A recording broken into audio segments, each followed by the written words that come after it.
கல்யாணம் ஆனா நீ தான் முழுசா பாத்துக்கிற மாதிரி. நான் பாத்துக்கிறேன். குடும்பத்தையும் நீ தான் பாத்துக்கணும். நான் பாத்துக்கிறேன். என் நிலைமைக்கு ஜெட்டி முத கொண்டு நீ தான் வாங்கி தரணும். நான் வாங்கி தரேன்டா மயிறு. நீ வாங்குற சம்பளம் 10,000 15,000 எனக்கு நீ தான் முக்கியம். உன்னையும் பாத்துக்க முடியும், நம்ம ஃபேமிலியும் பாத்துக்க முடியும். அதுல எனக்கு நிறைய நம்பிக்கை இருக்கு. சரி இப்ப என்னதான் பண்ணுன்ற? என்னால நீ இல்லாமலாம் இருக்க முடியாது. அதுக்கு நல்லா யூடியூப் பார்த்து சமைக்க கத்துக்கோ. எது சமைக்க கத்துக்கிட்டு என்ன ஹோட்டல் போய் செஃப்பா வேலை பார்க்க சொல்றியா?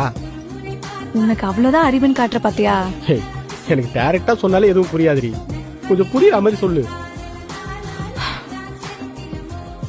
ஓகே, நம்ம 2 பேரும் கல்யாணம் பண்ணிக்கலாம். உனக்கு நல்ல வேலை கிடைக்கிற வரைக்கும் நான் வேலைக்கு போறேன். நான் பாத்துக்கிறேன். அப்ப சமைக்க கத்துக்க சொன்னது? நான் வேலைக்கு போயிட்டா நீ தானே இந்த சமையல்லாம் பாத்துக்கணும். ஏன் இதெல்லாம் பண்ண மாட்டியா? அதெல்லாம் வைக்கமே எல்லாம் பண்ணுவேன்.